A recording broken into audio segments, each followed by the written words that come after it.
O Último Império de Tiago Moita, prólogo, página 13. Terra, século XXI. O mundo atravessa um dos períodos mais conturbados de toda a história. Pelos 4 cantos do globo, nações e povos trocam acusações e sofrimento. A população mundial atingiu os 7 mil milhões de habitantes, numa altura em que as principais reservas de água doce começam a secar e o cansaço dos solos provocados pela sua ausência e abuso de produtos químicos transformaram propriedades agrícolas em desertos, matando animais, plantas e seres humanos. O aquecimento global derrete mais de metade da superfície dos polos. A poluição e destruição da natureza avançam a uma velocidade vertiginosa. Nas principais metrópoles, raras são as pessoas que saem à rua sem máscara ou capa para se protegerem dos malefícios da poluição atmosférica. Em muitos países, existem crianças que só conhecem o sol a partir de um desenho ou fotografia. Ar puro transformou-se num bem de luxo, em países onde a ecologia não passa de uma miragem esquecida na nota de rodapé de um livro de biologia. Água potável, mesmo para uso doméstico, só mesmo se for engarrafada. Nas conferências internacionais, a humanidade se espera e revolta-se pela falta de consenso entre governos, empresários, cientistas e ambientalistas sobre o problema das alterações climáticas. Todos chegam a acordo nas consequências, ninguém nas soluções. O HN8 continua a espalhar-se por toda a parte, deixando um rastro de dor e morte.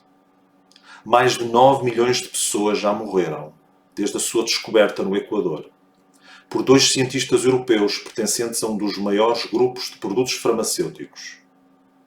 Suspeitas recaem sobre laboratórios de importantes multinacionais ligadas ao setor e à OMS. Em resposta, a Organização Mundial de Saúde negou as acusações feitas por movimentos cívicos das vítimas de vacinas contra o vírus equatoriano, produzidas por eles, com a autorização e confiança dessa organização internacional zelosa pela saúde humana. O mais recente crash na Bolsa de Wall Street em Nova York alastrou por todo o planeta como um tsunami, deixando no desemprego mais de 100 milhões de seres humanos. A fome e a pobreza atingem agora quase metade da população mundial. As multinacionais deslocam-se dos países do hemisfério norte para o sul. Como resposta à crise, os governos dos principais blocos comerciais resolveram alargar mais a proteção social aos mais carenciados, abrindo as fronteiras aos produtos dos países do terceiro mundo. No Médio Oriente, o Irão formou um bloco político-militar com o Iraque, a Síria e o Afeganistão chamado Aliança Verde, que juntou os principais grupos terroristas islâmicos contra o Ocidente. Em resposta ao envio de um míssil balístico contra Israel, o presidente dos Estados Unidos da América declarou guerra à coligação islâmica e aos seus aliados. O mundo ocidental fez das palavras do governante uma das nações mais poderosas da Terra, as suas. Na Europa, as revoltas populares estendem-se por todo o continente. Depois da aprovação dúbia do referendo europeu de 9 de maio do ano que passou, aprovando o controverso Tratado de Praga. Um tratado que, segundo os eurocéticos, concedeu mais poderes ao Presidente da União Europeia e às suas forças de segurança do que ao Parlamento Europeu e Parlamentos Nacionais, sendo, desde o início, acusado de invalidade devido a escândalos e suspeitas de fraude eleitoral, arquivadas pela Comissão Europeia de Eleições. A partir do Tratado de Praga, a União Europeia passou a ser tratada como um Estado soberano de pleno direito. Assiste-se a um período de ebulição no mundo ocidental. Por toda a parte, as democracias vivem os momentos mais turbulentos dos últimos tempos. Ninguém confia em ninguém. Ninguém respeita ninguém. Grupos de populares vandalizam tudo à sua frente. Não existem mais deveres, apenas direitos. O bem comum passou a ser uma utopia. Tudo é feito para satisfazer apenas interesses pessoais. A realidade passou a ser aquela que a televisão e a internet transmitem. A verdade confunde-se com a mentira. Tudo é aparência. Não se pensa no futuro. Apenas o presente interessa e o passado deixou de ter qualquer significado. O homem negou a sua própria humanidade e passou a ser uma sombra de si próprio. Portugal atravessa uma das maiores crises após a Revolução de 25 de Abril de 1974.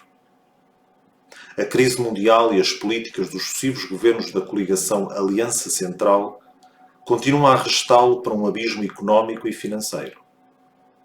Mais de 1 milhão de desempregados sufocam os centros de emprego. Empresas fecham e deslocam-se para países com mão de obra barata ou escrava. Enquanto o governo investe em formação profissional e na inovação tecnológica das empresas nacionais. As cidades são inundadas pelos novos mendigos, pedindo e assaltando grandes superfícies comerciais para tentar sobreviver. Bancos recusam empréstimos. Bairros sociais degradados transformam-se em palco de guerrilhas e uma misteriosa organização terrorista denominada OQI ameaça fazer ruir o que resta do regime e da civilização. Porém, na sombra, um velho mito começa a ganhar forma e a transformar-se em esperança. Em segredo, uma parcela da humanidade aguarda pelo seu regresso. Capítulo escrito por Tiago Moita a 31 de março de 2009. O Último Império foi publicado pela primeira vez em 2012.